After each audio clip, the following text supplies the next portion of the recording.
Oke, teman-teman, kita mulai aja kegiatan diskusinya.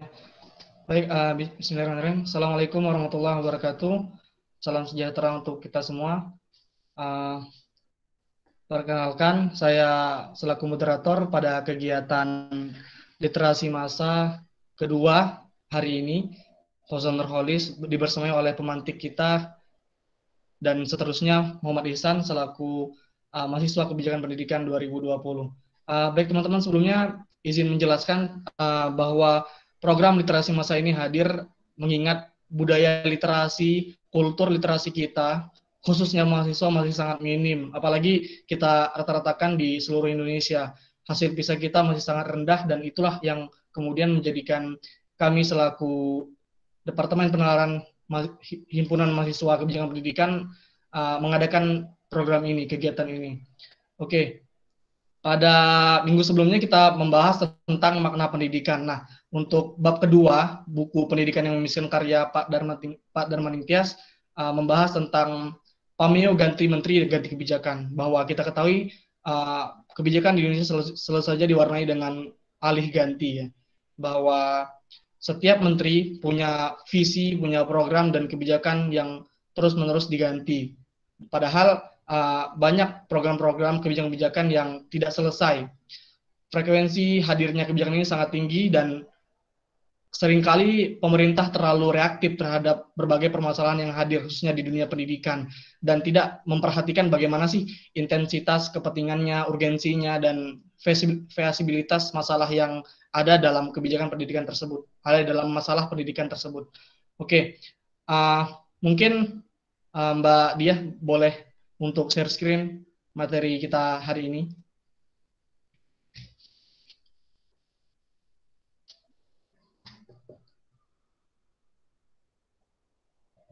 Oke, gitu ya. Hari ini kita bahas tentang bab 2 buku pendidikan yang memiskinkan, ganti menteri, ganti kebijakan. Slide selanjutnya boleh, Mbak? Oke, mungkin kita tanpa berlama-lama ya. Jadi literasi massa ini mempunyai berbagai topik diskusi sesuai bab-bab yang ada dalam buku Pak Darmaning Tias, yakni pendidikan yang memiskinkan. Jadi teman-teman yang hadir di sini kemudian tidak perlu untuk keluar dari grup yang disediakan, tapi kita akan melakukan kegiatan diskusi secara terus-menerus selama 2 minggu sekali. Jadi mungkin teman-teman yang minat untuk terus mengikuti diskusi tidak usah keluar dari grupnya. Langsung saja ya, kita mulai diskusinya. Dimulai dari pemaparan materi, apa aja sih yang dijelaskan, dipaparkan Pak Tias dalam buku ini, di bab 2, yakni ganti menteri, ganti kebijakan, akan dijelaskan oleh rekan saya, pemantik kita kali ini, Saudara Muhammad Ihsan, dipersilahkan. Assalamualaikum warahmatullahi wabarakatuh. Selamat sore semuanya. Terima kasih sudah hadir kembali. Mungkin Mbak Diah bisa langsung ke slide 9.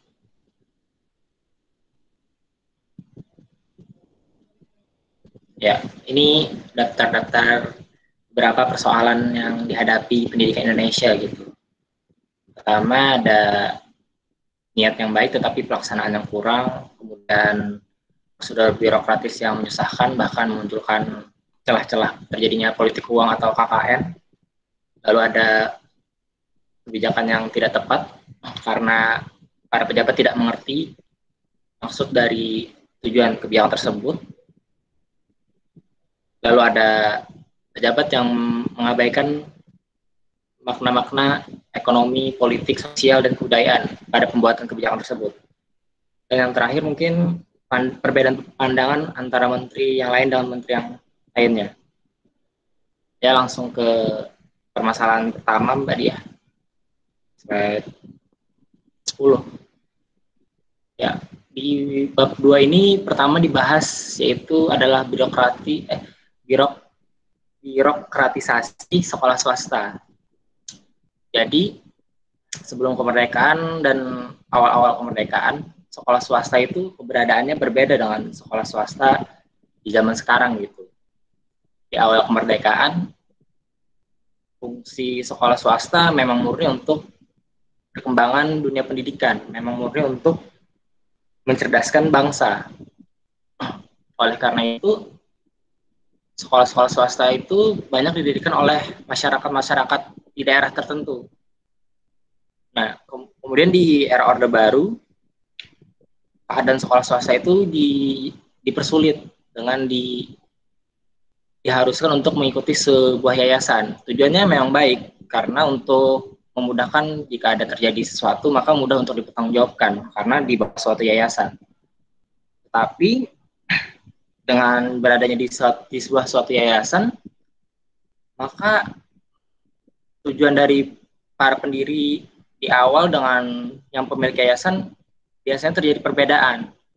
Dan kemudian yang diakui dalam, jika terdaftar dalam pemerintah, sekolah swasta itu yang diakui adalah yang milik yayasan, sehingga terjadi putusnya sejarah pendirian suatu sekolah swasta tersebut.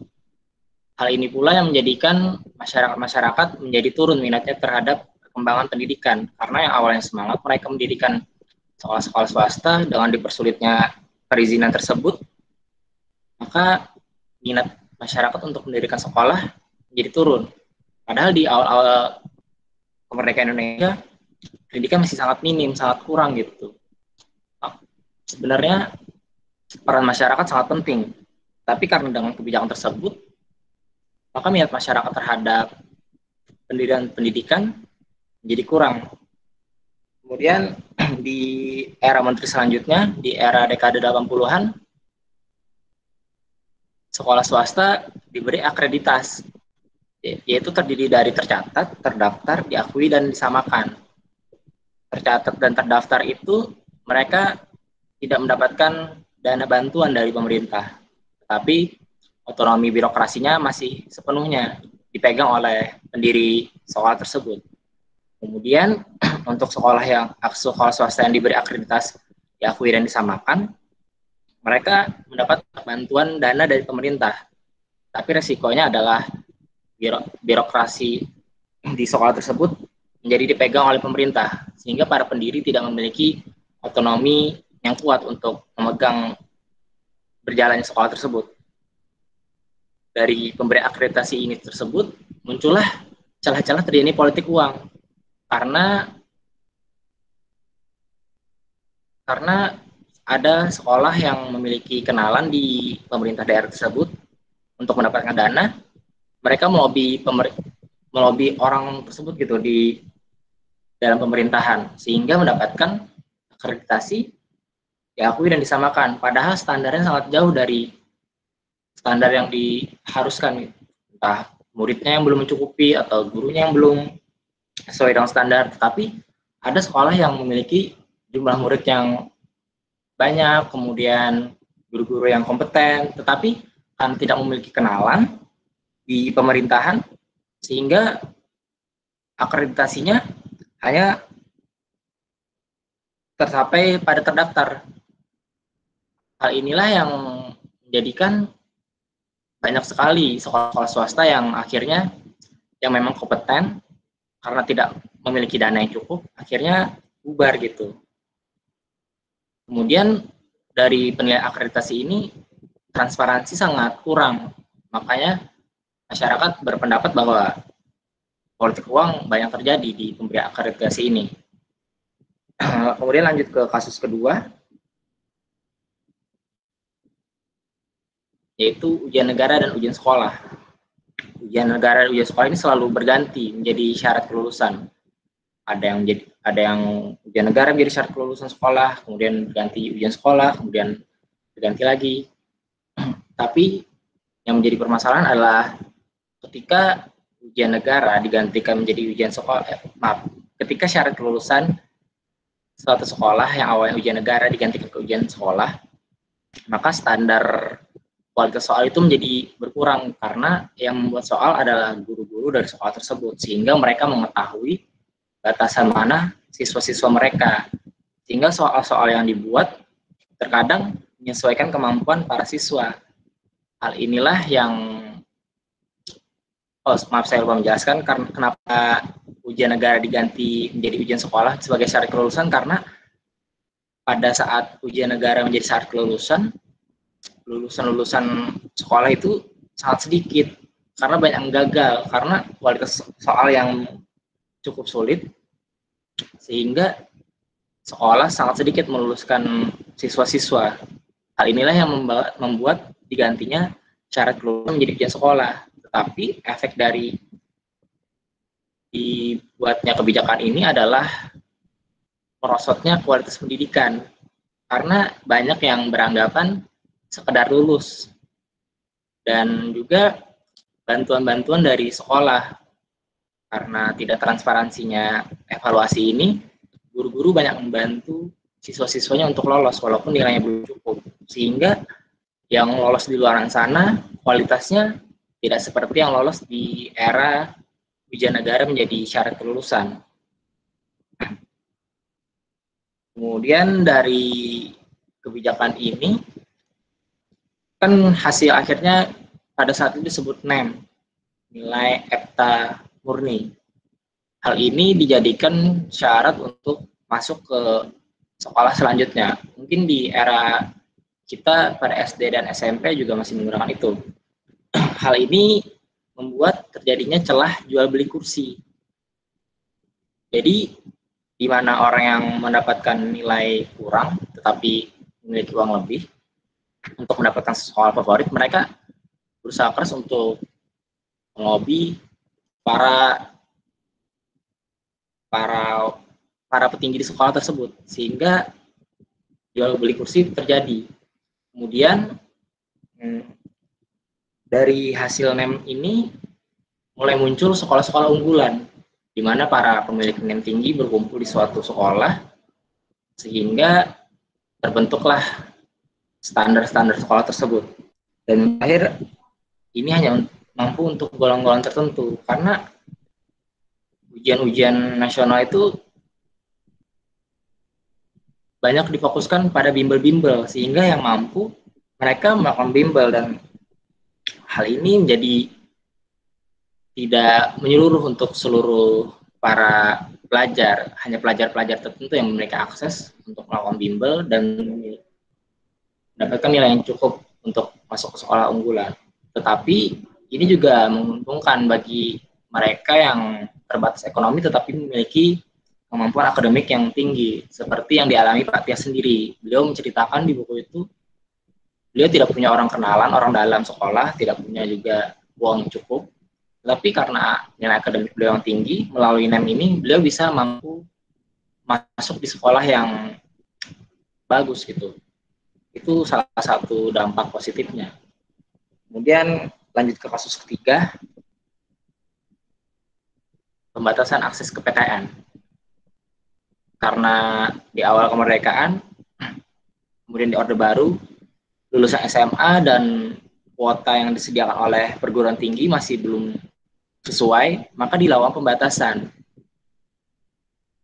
untuk mengurangi, untuk agar maksimal penerimaan mahasiswa di PTN, karena pada era itu banyak mahasiswa yang diterima di 2 PTN sehingga ada kursi kosong dan kekosongan kursi yang seharusnya menjadi hak seseorang jadi tidak didapat. Tapi dari pembatasan ini, ya lagi-lagi yang menjadi masalah adalah hanya orang-orang golongan-golongan tertentu yang dapat mengakses perguruan tinggi. Karena yang terkendala biaya, mereka harus menunda berkuliah setahun atau 2 tahun. Gitu.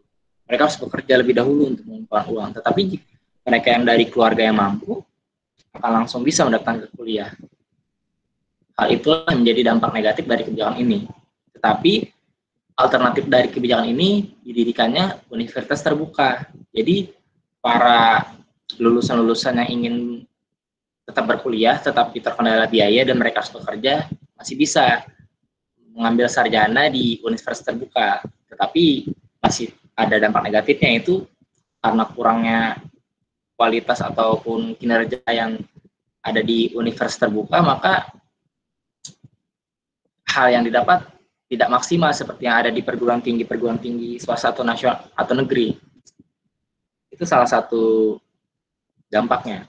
Kemudian lanjut ke pendidikan yang dimasuki unsur politik dan agama.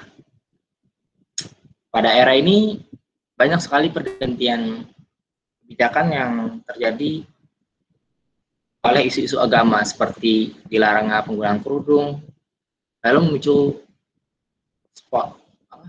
respon spontan dari masyarakat karena hal ini berkaitan dengan agama. Kemudian di era selanjutnya jilbab diwajibkan. Kemudian ada juga kebijakan mengenai di era siapa saya lupa. Daud Yusuf, di era Daud Yusuf saat puasa diwajibkan melakukan pembelajaran. Liburnya hanya seminggu di awal dan seminggu di akhir menjelang hari raya. Hal ini bertujuan karena memaksimalkan pembelajaran yang ada, karena cukup tertinggal sehingga di bulan puasa tetap dalam pembelajaran. Hal ini juga memicu respon spontan dari masyarakat, karena yang masyarakat berpendapat bahwa di bulan Ramadan harusnya melakukan ibadah dengan tenang, tetapi dicampur dengan melakukan pendidikan. Ini pendapat masyarakat dan pendapat dari menteri tersebut sama-sama mendukung sebenarnya. Kemudian Pak Daud Yusuf juga memberikan kebijakan kepada kampus, yaitu untuk tidak mencampuri urusan politik praktis di era Orde Baru. Perguruan tinggi hanya disuruh berfokus pada kegiatan akademisi, karena untuk menunjang fokus para mahasiswa. Di era Daud Yusuf ini juga terjadi pergantian antara caturulan ke semesteran. Jadi awalnya dulu semester 1 itu dimulai dari Januari ke Juni, kemudian Juni ke Desember, diganti dari Juni ke Desember menjadi Januari ke Juni. Hal ini penulis dapat setelah hal ini ada Pak Tias berbicara kepada Pak Daud sendiri di tahun berapa gitu. Alasan beliau melakukan kebijakan ini karena setelah lulus banyak para pelajar Indonesia ingin melanjutkan studinya ke luar negeri. Nah, karena sistem caturulan, maka mereka harus menganggur beberapa bulan untuk bisa menyesuaikan dengan semester yang dimulai di luar negeri. Untuk menunjang efektivitas, Pak Daud beranggapan bahwa sistem caturulan harus diganti ke semesteran. Dan hal ini sepertinya memang kebijakan yang tepat karena masih dipertahankan hingga saat ini. Jadi 3 kasus itulah yang dibahas pada buku Pendidikan yang Miskin di bab 2 ini. Di akhir bab Pak Tias berpendapat bentukan kebijakan tidak pernah netral, kata beliau. Hal ini karena para pemegang kebijakan tidak memiliki otonomi yang kuat. Mereka selalu terintervensi oleh kekuatan di luar kepentingan nasional. Mungkin itu Zan yang bisa sampaikan dari buku di bab 2 ini.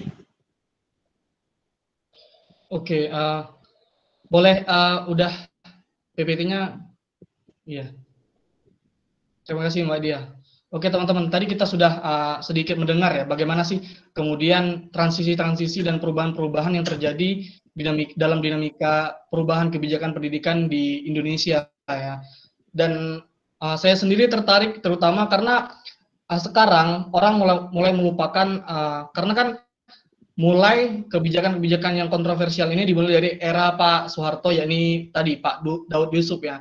Beliau ini saya tertarik dengan beliau karena banyak mengeluarkan statement-statement, kebijakan-kebijakan dan pengambilan keputusan yang kemudian menjadi kontroversial di masyarakat ya, terkait pelarangan jilbab sampai era kalau nggak salah 1980-an ya, Isan. Ya. Pelarangan jilbab ini sampai datangnya Pak Wardiman ya, baru kemudian diperbolehkan memakai jilbab. Dan sebelum itu perlu diketahui teman-teman seperti yang dikatakan Isan tadi bahwa murid-murid yang memakai jilbab itu bisa dapat skorsing, bisa dapat hukuman, denda dan seterusnya. Kemudian hal ini mungkin perlu kita diskusikan teman-teman terkait bagaimana sih kemudian kebijakan ini sampai sekarang dirawat, karena kan saya sendiri mengamati bahwa program-program dan kebijakan-kebijakan yang dikeluarkan oleh pemerintah ini cenderung sama, tapi dengan dana yang lebih, paham nggak? Cenderung sama, karena kan seperti ujian negara tadi ya, ujian sekolah ya, mulai dari EPTA, EPTANAS, UAN, jadi UN, sampai sekarang kan jadi ASN, KSN ya. kompetensi asesmen minimum ya, apa itu? Nah, itu kan hampir sama, tapi dengan biaya yang lebih banyak. UN sendiri itu kalau nggak salah menghabiskan 300 miliar ya. Tapi dengan adanya asesmen kompetensi minimum ini jadi 1,4 triliun. Bayangkan teman-teman peningkatan anggarannya. Jadi dengan anggaran yang lebih banyak, tapi program dan impact dari program tersebut hanya sama. Itu yang kemudian kita bisa atasi. Kemudian saya tertarik dengan kebijakan Pak Daud Yusuf ini di NKK dan BKK ya. Normalisasi kehidupan kampus dan Badan Koordinasi Kemahasiswaan. Nah, itu masyarakat khususnya mahasiswa ya, demo besar-besaran, anak-anak UI, ITB, UGM tuh besar-besaran demonya. Karena apa? Karena ini dianggap sebagai bentuk depolitisasi kehidupan kampus dan mematikan suara mahasiswa, intelektualitasnya, dan daya kritisnya terhadap kebijakan-kebijakan pemerintah. Dan itu, tapi saya kira Pak Daud Yusuf dalam bukunya saya baca bukunya Rekam Jejak Anak Tiga Zaman, karena Pak Daud ini kan umurnya cukup tua ya, 92 tahun kalau nggak salah, 2018 silam dia wafat. Jadi beliau ini lintas zaman.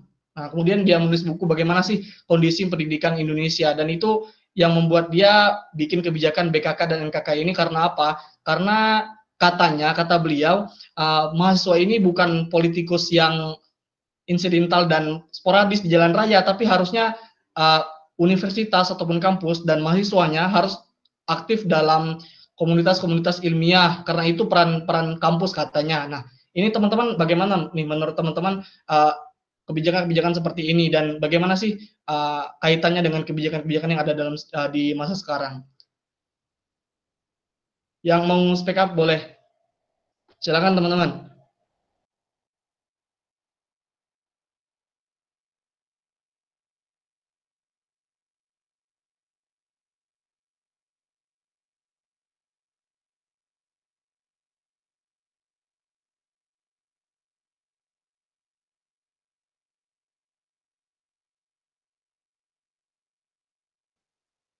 Adakah yang ingin berpendapat? Silakan.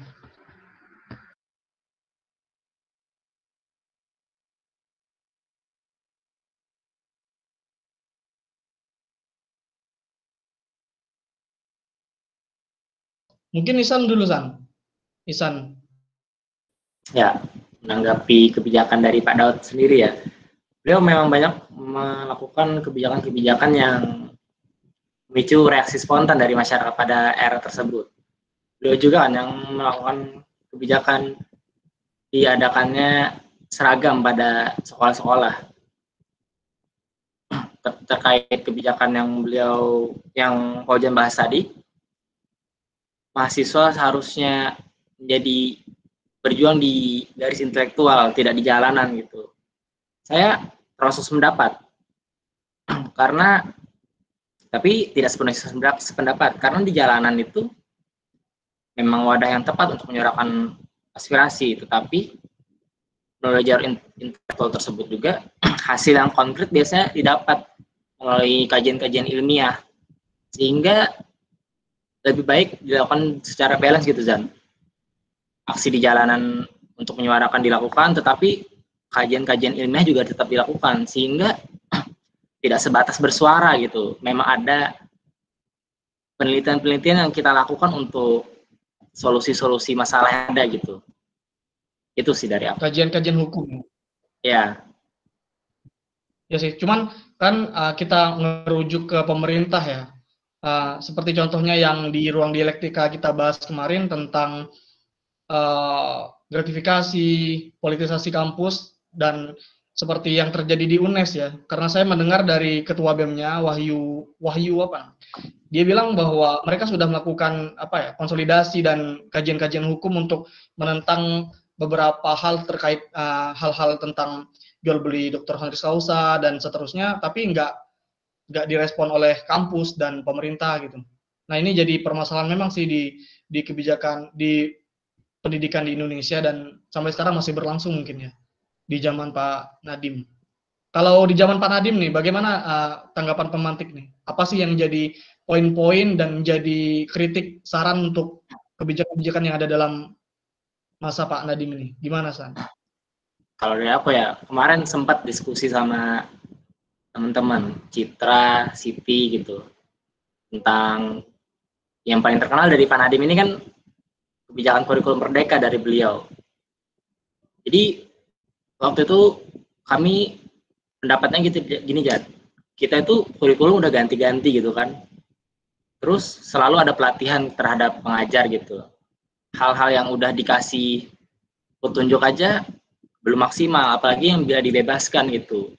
Menurutku bukan yang nggak percaya kepada pengajar ya, tapi emang kreativitas guru masih belum saatnya gitu pakai kurikulum merdeka gitu. Karena yang ada petunjuk aja kurang maksimal, apalagi yang diberikan kebebasan gitu. Mungkin itu dari aku. Oke. Sedikit mengkritisi ya kebijakan dari Pak Nadiem ya. Saya melihat kebijakan pendidikan di masa Mas Menteri ini, Mas Menteri Nadiem, seperti kebijakan paradoks. Artinya apa? Karena kan Pak Nadiem ini sebagai CEO Gojek ya, dan itu kayak invensi, kreatif, kreatif dan inovasi dikedepankan. Tapi dia sendiri kemudian memakai merek dagang Merdeka Belajar oleh di PT Sekolah Cikal. Karena kan konsep Merdeka Belajar bukan dari Kemendikbud tapi dari PT Sekolah Cikal. Ya. Jadi sudah dimerekkan di Kemenkumham dan itu dipakai oleh Kemendikbud. Walaupun kemudian diralakan dan tidak memakan dana apapun.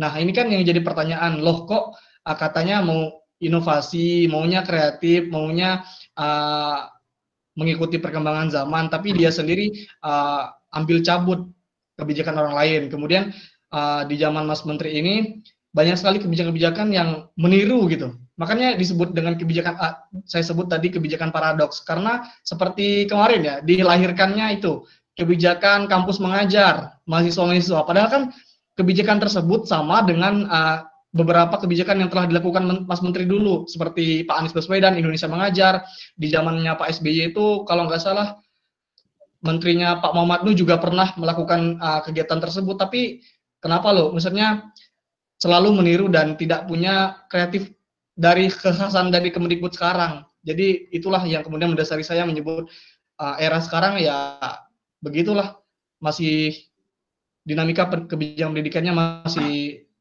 tidak jelas roadmap-nya. Oke, Mas Toto, kalau mau berbicara silakan langsung open mic.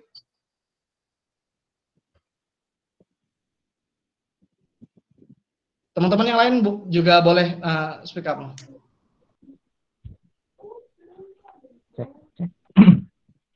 Terakses ya. Masuk. Soal aku terakses ya. Oh masuk. Ngomongnya aku harus ngerungok kesek loh, tapi ya bisa.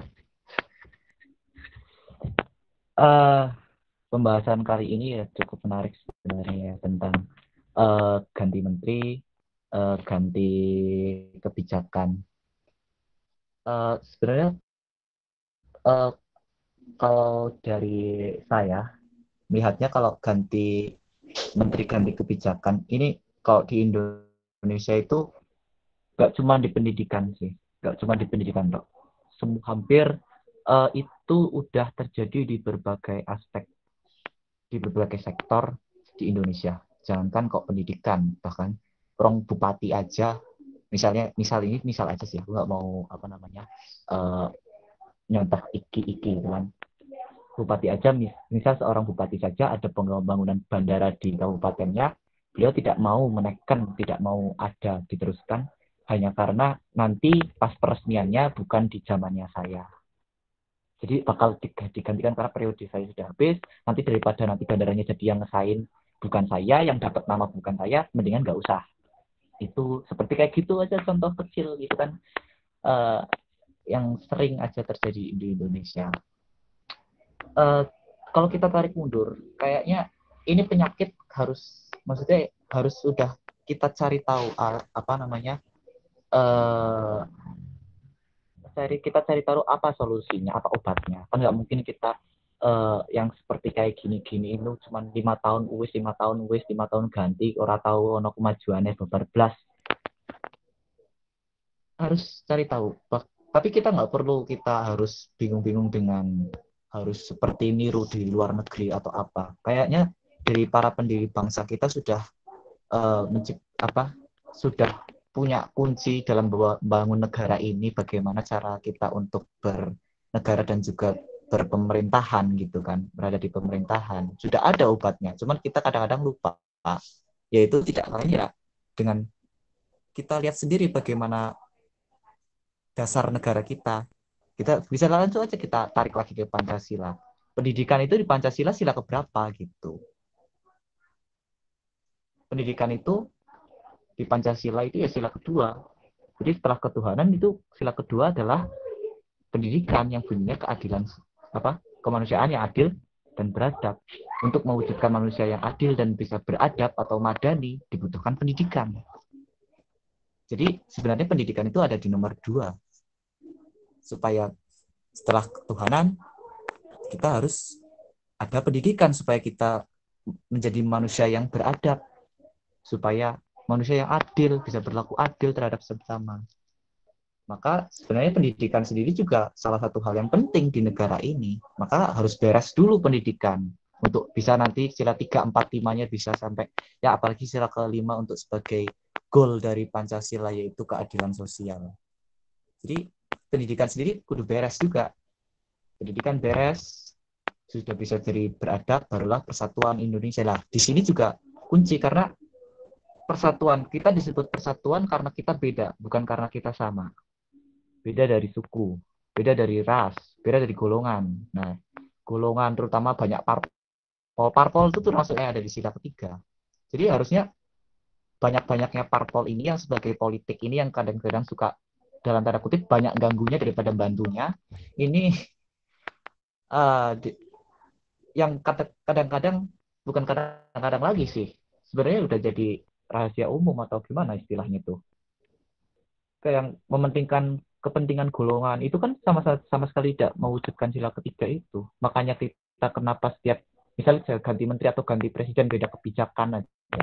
Itu kan atau mungkin hanya karena beda dari partainya terus nggak mau kelihatan itu programnya dia, cuma ganti nama doang padahal itu sama.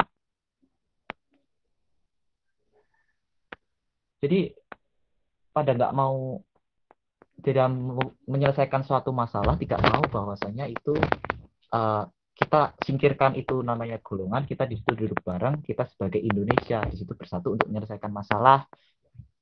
Di situ yang mewadahi sila keempat berupa pemerintahan, yaitu yang kerakyatan yang dipimpin oleh hikmat dan seterusnya dalam permusyawaratan perwakilan.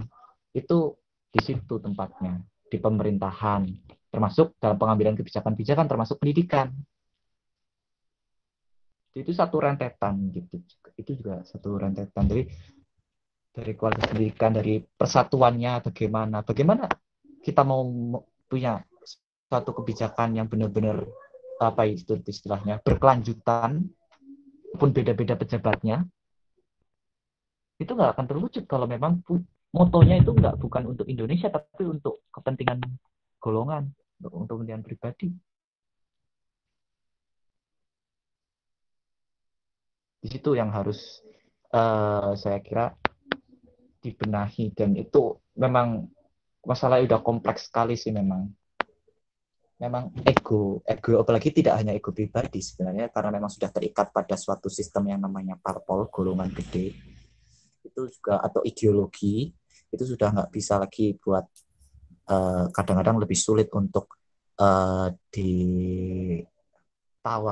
Lupa kalau kita tuh duduk di sini tujuannya adalah satu gitu, termasuk dalam membenahi pendidikan salah satunya. Itu sih. Monggo silahkan kembalikan lagi. Oke, terima kasih Mas Citra. Jadi teman-teman, secara singkat Mas Citra tadi menyampaikan bahwa seharusnya harus ada kebijakan yang terutama yang baik ya, harus berkelanjutan, dan itu inkremental, jadi tambal sulam ya ketika pelaksanaan. Biasanya sih secara konseptual kebijakan pendidikan kita memang begitu luhur ya, tapi mungkin masalahnya dalam tataran operasional atau implementasi ya. Jadi banyak distorsi, banyak penyimpangan, dan seterusnya dalam praktik-praktik kebijakan pendidikan. Seperti yang saya jelaskan di minggu lalu bahwa ketika pusat mengatakan A, turun ke daerah mengatakan B, dan itu terjadi itu di Indonesia karena adanya mobilisasi dan politisasi ya, termasuk dalam kebijakan pendidikan. Nah, kualitas kebijakan pendidikan kita juga masih rendah, dan saya meruntut ya, menarik ke belakang bahwa terkait Pancasila ya, seperti yang dijelaskan oleh Saudara Citra tadi, sebenarnya pendidikan itu merangkum semua ya. Jadi mungkin nilai-nilai filosofisnya dalam Pancasila seluruhnya ada, dan itu disampaikan Bung Karno. Saya baca dalam jurnalnya Pak Dwi Siswoyo, pandangan Bung Karno terhadap Pancasila dan pendidikan, bahwa di sana dikatakan bahwa setiap butir-butir Pancasila, sila pertama, kedua, ketiga, keempat, dan kelima memiliki nilai-nilai filosofis tersendiri terhadap pendidikan. Yang pertama, ketuhanan yang Maha Esa. Nah, di pendidikan menjadi alat, menjadi wadah untuk peserta didik yang bernama manusia menggali siapa sih dirinya dan bagaimana sih konsep agama, bagaimana sih menjadi manusia yang religius, berbuat baik, dan seterusnya. Kemudian dalam sila kedua, lebih reflektif lagi. Sebagai manusia, bagaimana sih saya menjadi manusia dan memanusiakan manusia lain? Itu yang tercantum dalam sila kedua. Dan kemudian memunculkan satu kebijaksanaan untuk menghadirkan yang namanya keadilan dan keadaban. Dan kemudian itu terangkum dalam istilah yang namanya peradaban. Nah, kemudian persatuan Indonesia. Indonesia sendiri mengandung yang menganut ya kata Bung Karno yang namanya perikemanusiaan dan internasionalisme. Jadi saya sendiri terpukul karena saya salah satu penganut paham kosmopolitan. Jadi ketika Bung Karno bilang kita bukan negara dengan paham kosmopolitanisme. Mohon maaf teman-teman, izin menjelaskan. Kosmopolitan itu jadi paham yang menjelaskan atau mengajak seluruh manusia untuk menarik dulu identitas sosialnya atau warga negaranya dan menjadi warga negara dunia. Jadi semua orang itu digeneralisasikan untuk dalam satu dunia. Jadi siapapun dalam negara apapun itu berhak untuk mendapatkan apapun termasuk pendidikan. Nah, di situ menariknya pemikiran Bung Karno bahwa Indonesia dia menganut paham internasionalisme atau perikemanusiaan. Dia tetap mempunyai bangsa, state, dan itu kita punya metode tersendiri untuk bagaimana mendidik, karena seperti yang dikatakan Mas Cita tadi ya, bahwa termasuk di dalamnya kebijakan pendidikan kita banyak mengambil sari-sari dari luar negeri tanpa memperhatikan konsep-konsep dan prinsip-prinsip yang disampaikan oleh Ki Hajar Dewantara, Pak Muhammad Syafi'i, Prof. Tilaar, dan itu seperti yang saya jelaskan di minggu kemarin ya, bahwa seperti yang Ihsan juga ya, katanya kurangnya mutu pengajar, dan ini masih berlangsung karena kenapa? Sarjana pendidikan LPTK dalam khusus mata kuliah ilmu pendidikan atau pedagogi masih rendah sekali mengajarkan bagaimana sih metode untuk mendidik anak sesuai dengan khazanah keindonesiaan. Nah, ini yang kemudian jadi titik tolak ukur Bung Karno. Ternyata seharusnya pendidikan kita tuh harus kontekstual, walaupun kemudian kita bisa mengkomparasikan, dan itu jadi pelajaran kan kita kan pendidikan komparatif. Nah, bisa mengambil sari-sari dari luar, cuman nilai-nilai filosofis sudah terkandung dalam Pancasila. Yang keempat, demokrasi. Pendidikan menjadi alat untuk melanggengkan demokrasi. Kenapa? Karena demokrasi inilah yang kemudian menjadi prinsip negara kita ya. Yang kelima, keadilan sosial. Nah, saya rasa seluruh Pancasila, seluruh tujuan negara itu intinya cuma satu, keadilan sosial bagi seluruh Indonesia, bukan hanya dalam pendidikan, tapi dalam hak-hak yang lain. Nah, ini mungkin yang bisa kita pikirkan teman-teman. Bagaimana sih ke depan kita ya, sebagai khususnya seorang pemerhati pendidikan, analis kebijakan pendidikan, menjadi teliti ya, menjadi peduli terhadap dinamika kebijakan pendidikan yang ada di Indonesia ya. Dan bagaimana sih merekonstruksinya, memberikan rekomendasi terhadap pemerintah, dan itu harus kita awasi di setiap masa. Mungkin itu dari saya, dan apakah ada tambahan dari pemantik atau teman-teman lainnya boleh berbicara, silahkan. Ya, masih izin menanggapi ya. Mungkin menanggapi dari Citra ya, yang bagaimana kebijakan yang berkelanjutan. Sebenarnya saya tidak ada masalah jika ganti menteri jadi ganti kebijakan, selagi kebijakan itu memang untuk perkembangan pendidikan gitu, karena pendidikan kita emang jauh ketinggalan, jadi emang harus selalu ada inovasi, harus ada selalu evaluasi gitu. Kalau gitu-gitu aja ya gitu-gitu aja juga pendidikannya gitu. Tetapi pendidikan tuh yang kayak enggak, pendidikan aja Jan, semua aspek ya, kayak kata Citra. Yang kata kamu 2 minggu kemarin gitu. Masalah utamanya ya di sistem. Ya kita ibaratkan ya, mata air kalau mau disampaikan ke suatu kawasan ya harus lewat pipa kan. Nggak nggak peduli mau sejernih apapun airnya, mau air zam-zam, mau air apa gitu. Tapi kalau pipanya udah bolong, udah bocor, udah karatan, udah berlumut, ya sampai ke kawasan itu ya juga nggak maksimal gitu. Ya sama kayak sistem-sistem di negara kita, mau sekeren apapun idenya, kalau ya dari sistemnya rusak atau nggak nggak sehat gitu, ya sampai ke kita hasilnya juga nggak maksimal gitu. Ya ini juga terkait dari perkembangan dari Orde Baru gitu. Kenapa sistem bisa nggak sehat gitu? Kan di Orde Baru itu penguasanya jelas gitu, militer sama Golkar. Jadi kebijakan-kebijakan yang dibuat ya memang terpusat kepada kepentingan mereka gitu. Kemudian setelah reformasi, seperti yang di bab 1 dijelaskan bahwa aktor-aktor yang bermain semakin banyak gitu Zan. Jadi kita nggak tahu tokoh-tokoh yang mengaruhi kebijakan-kebijakan itu siapa aja. Ini tambah kompleks gitu. Mau ngebaikinnya dari mana? Walaupun sekarang apa Pak Gita Wirjawan pernah ngomong, mantan Menteri Perdagangan beliau, sekarang apapun Pak Nadiem itu ngasih inovasi, kalau masalah dari hulu ke hilir nggak selesai ya nggak jalan kebijakan. Berarti mau menterinya siapa, mau idenya sekarang apa, ya masalahnya tetap di sistem. Menurutku gimana kita solusinya, gimana kita bisa nge-cut gitu, nge-cut nggak sehatnya sistem ini. Kita ibaratin ya, ibaratin tiap bidang kenegaraan itu, misalnya pendidikan, ekonomi, politik itu organ gitu, organ tubuh gitu. Ibaratin aktor-aktor yang bermain membuat kebijakan itu, yang mempengaruhi kebijakan itu kanker gitu. Kalau organ udah kena kanker kan sulit gitu kan Jan, untuk sehat kembali gitu. Ya sama menurutku sistem kita ini udah kena kanker stadium berapa juga nggak tahu, udah krisis gitu. Kita untuk ngebaikinnya juga susah gitu. Belum lagi kanker itu kan punya sifat menurun ke keturunan gitu, tapi bisa dicegah gitu. Nah, bagaimana di generasi kita gitu bisa ngekat kanker itu gitu. Walaupun ya anggap aja generasi yang sekarang ini gitu udah kena kanker gitu, tapi gimana kita gitu selanjutnya gitu yang bakal megang megang pembentukan kebijakan gitu. Gimana kita supaya nggak kena kanker lagi gitu anggapannya. Gimana kita bisa membuat sistem yang sehat gitu. Jadi ide apapun bakal ngalir dengan sehat gitu ya. Walaupun naif yang ngomong gini, tapi ya caranya ya gimana kita bisa ngekat itu tadi. Mungkin itu biar biar terbentuknya grand plan gitu, biar berkelanjutan kebijakannya. Gitu Zan dari aku. Oke, menarik ya teman-teman, terkait analogi tentang organ dan kanker. Dan parahnya, menurut saya kanker di tubuh Indonesia itu bukan hanya satu, tapi khususnya pendidikan ya, tapi banyak gitu. Dan ini tergambar bahwa tadi yang telah disampaikan oleh pemantik dan teman-teman yang lain, bahwa saya melihat kebijakan yang satu dan kebijakan lain saling overlap. Artinya apa? Saling turun temurun dan saling banting membanting, dan tidak jelas arahnya kan, hulu ke hilirnya bagaimana dan seterusnya. Mungkin itu sih secara ringkas. Dari teman-teman yang lain mungkin ada tambahan yang lain. Ada yang mau speak up lagi?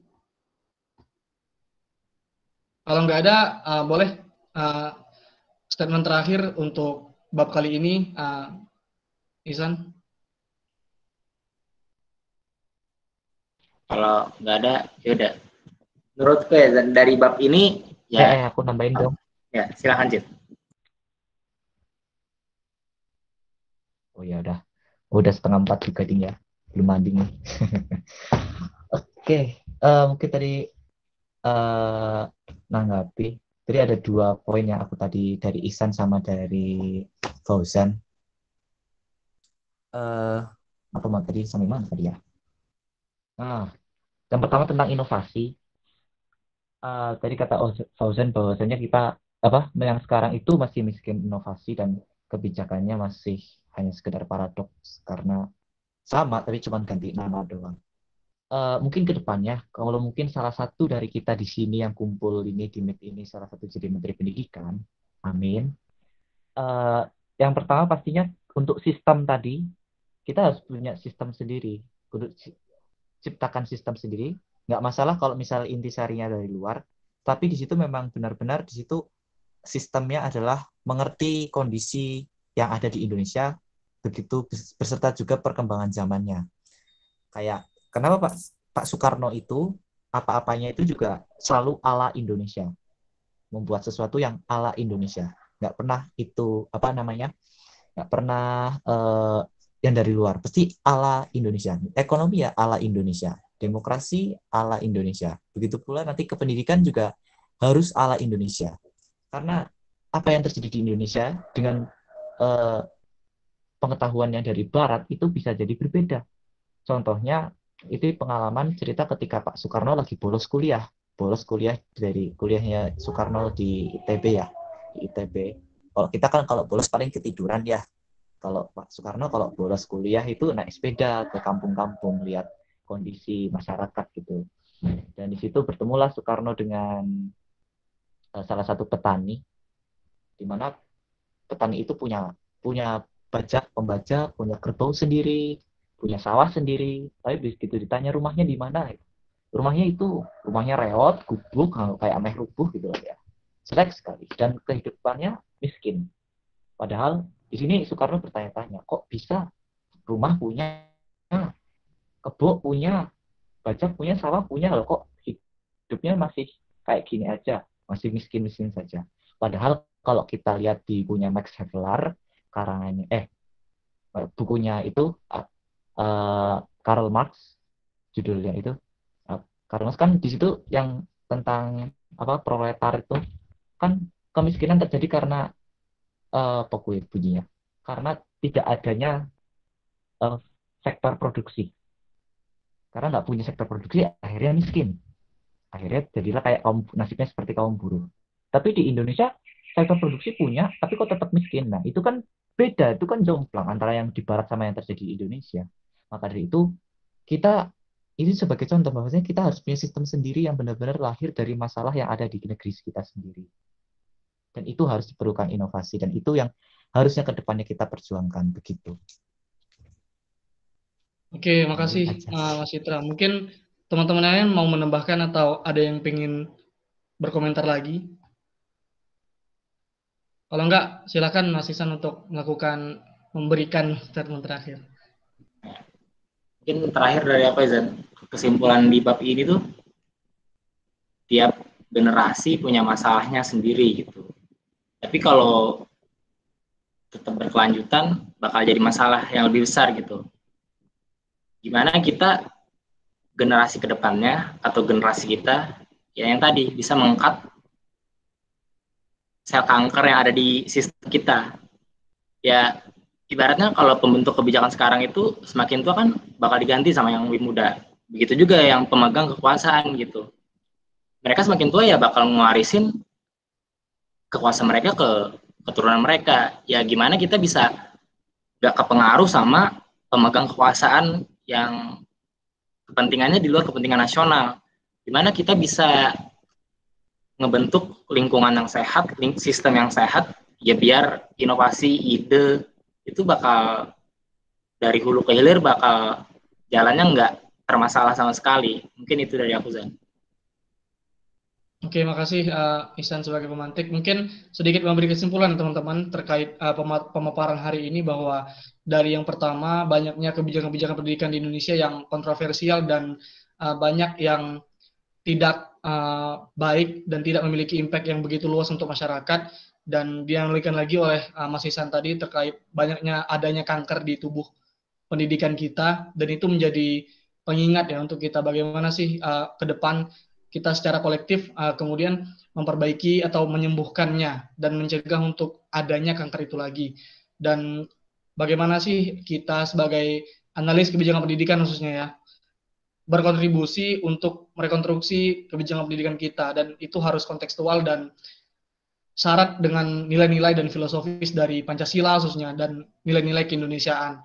Mungkin itu saja dari saya, dan Terima kasih atas partisipasinya teman-teman.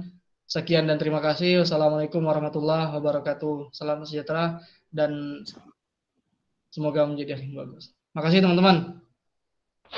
Boleh live yang lain. Waalaikumsalam semuanya. warahmatullahi wabarakatuh. Staff jangan dulu. Aku Terima keluar ya, kasih. San. Oke, nggak apa-apa, San. Nanti dulu. Nggak apa-apa sih, Nanti San. dulu. Bener-bener. Boleh nggak? Nanti dulu. Sini aja. Kenapa sih? Buru-buru amat. Ya udah ya. Makasih, Saudara Andri. Makasih. Anggit, Ica, Frida, Habzan. Hazan Sudah boleh. di sini toh. Nggak bersuara dia. Halo. Oh, halo, ya ampun. Papa Zola. Apaan muda? Terima kasih Ya, juga sama-sama tuh. Mas Mribai. Lebih baik.